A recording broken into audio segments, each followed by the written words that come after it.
Don't hate your life. Every morning, Lucas woke up to the same grey sky and the same dreary routine. He lived in a small town where nothing much ever changed. His school felt like a constant blur of the same faces, the same teachers, and the same lessons. Even his room, which used to be a place of imagination and excitement, now felt like a cage. He had always believed that life was something you had to just get through. There were moments of happiness, sure, but they were fleeting, lost in the monotony of everyday life. He often found himself staring out the window, wishing for anything to change. One afternoon, as Lucas walked home from school, he took his usual route through the park. He saw a man there, writing. Curious, Lucas stopped. Life is kind of boring. The man chuckled softly. I understand. Life can feel like that sometimes, but you know, it's all about perspective. You might think life is boring, but maybe you're just looking in the wrong places. Lucas was confused. What do you mean? The old man patted the bench beside him. Come sit, I'll show you. Reluctantly, Lucas sat down beside him. The man opened his notebook and showed him a page filled with sketches and words. This is my life, written down in words and pictures. You see, I don't hate my life.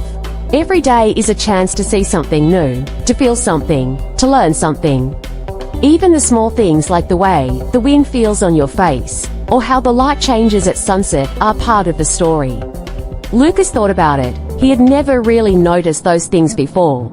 The small moments in life that had always passed him by, unnoticed. The man continued, you don't have to wait for something big to happen to appreciate life. It's not about the destination, it's about the journey. Every day, no matter how ordinary, holds a little piece of magic if you're open to seeing it. Lucas stared at the lake, his eyes wandering over the ripples in the water. For the first time, he noticed how the sunlight made the water sparkle, how the birds seemed to dance in the sky. It was beautiful, in a quiet way. You see, the old man said, life is not something to be hated. It's something to be lived, one moment at a time. And if you look closely, you'll realize that even in the ordinary, there's something extraordinary waiting for you.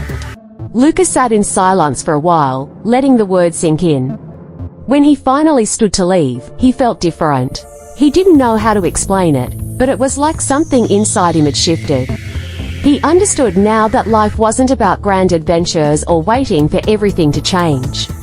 It was about noticing the little things, the things that made each day special in its own way. As he walked home, Lucas didn't hate his life anymore. He wasn't sure everything would suddenly be perfect, but he knew now that life, even in its simplicity, had something beautiful to offer. And maybe, just maybe, that was enough.